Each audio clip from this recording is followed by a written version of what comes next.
This is the latest 6th generation iPad mini, and in this video I'll unbox it and give you my review, so let's get started. The main difference between this iPad and the previous generation is the design.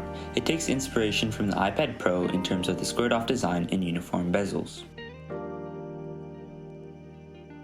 Once you take the plastic off the packaging and remove the lid, you get the iPad mini on the top.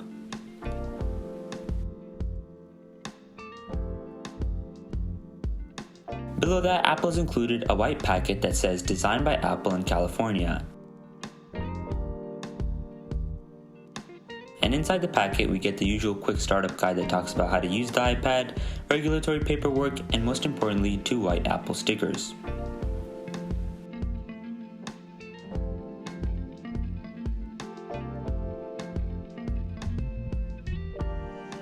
Underneath that packet, we have the 20-watt USB-C charging brick, which is the same one that ships with the iPad Pro, and also a 1 meter USB-C to USB-C charging cable.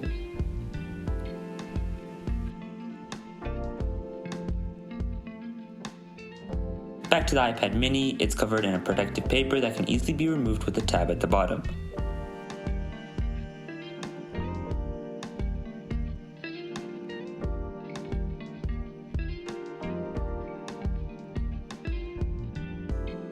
And as you can see, the iPad mini is nice and compact and basically fits in one hand, although not comfortably, but it just goes to show you how portable this device really is.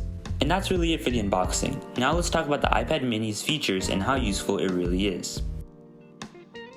So after unboxing the iPad mini, I've been using it for a couple of days, and in my first impressions, it's a pretty solid device with some slightly annoying things. In terms of form factor, I was initially confused with what the iPad mini was trying to be.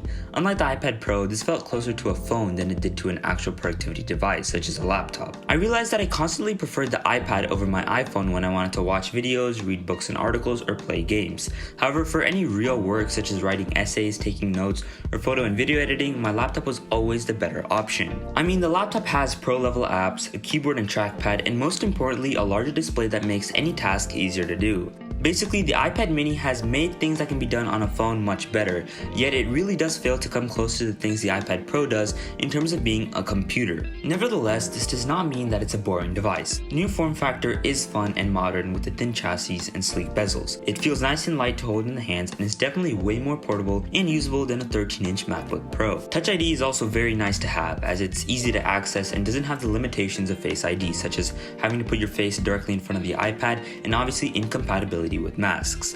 Maybe having Face ID and Touch ID would be nice, but that's something I would expect Apple to consider on the iPad Pro, not the mini. Through my use, the display has been fine. Nothing excellent or outstanding about it, but still a good display. It's decently bright for indoor environments and looks accurate as any other LCD display. It's 60Hz, which was a noticeable difference when compared with the iPad Pro, and the jelly scrolling was really a disappointment. Text feels wobbly when scrolling, and although it's not the end of the world, it's not the thing I'd expect from a $500 tablet made by Apple. On the other hand, battery life has been one of the things that impressed me about the iPad mini.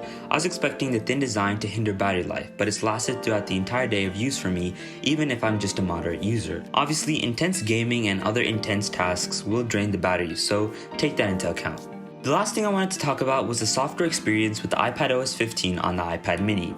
In my opinion, it feels half-baked. The home screen doesn't accommodate the change in display size, and neither do the widgets. It all feels like it was put there without careful consideration of usability and aesthetic. It also feels laggy sometimes, which could be due to the 60Hz display or a bug in the software, but with the A15 that really shouldn't be even a thing. Hopefully iPadOS 15 becomes better optimized for the iPad mini in a future update and provides a more complete experience. So that's all for my initial impression of the iPad mini. It's a wonderful device that seems to lack a real purpose for me.